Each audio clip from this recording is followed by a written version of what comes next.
Zooming In is brought to you by Reconyx, see what you've been missing, and by Nikon, the trusted name in optics.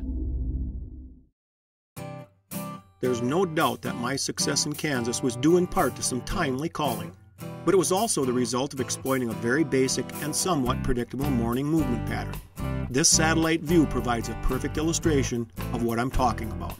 To begin with, we knew that this irrigated alfalfa field, located right here, was serving as a primary feeding area for the majority of the local whitetails. We also knew that at first light, some of these deer would leave the field and cross this small river. The deer would then walk under this bridge and follow along the edge of this thick cover on their way back to a bedding area located here. From my stand site, which was situated right here, I was able to watch over a main trail that passed by just 20 yards to the north of my position.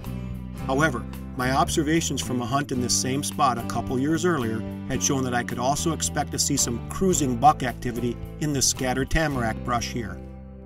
Now, anyone who knows me knows that I love to rattle during the rut, and as the footage from my hunt showed, a couple sequences with the Night and Hail pack rack proved to be the perfect ticket on that cold November morning. The broken beam buck that I called in first appeared from the scattered tamarack brush here and then walked along this fence line. Now, even though I had no intention of shooting the buck, I still went ahead and ranged him with my Nikon rangefinder. It proved to be a wise move on my part, because just 15 minutes after that deer disappeared, I rattled in the 11-pointer. The second buck pretty much followed in the tracks of the first buck as he approached. I waited until he walked into the opening where I'd ranged the busted buck before stopping him and taking the shot.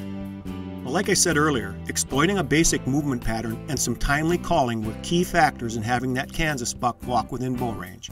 Of course, it also didn't hurt that the rut was in full swing. Make sure you tune in again next week.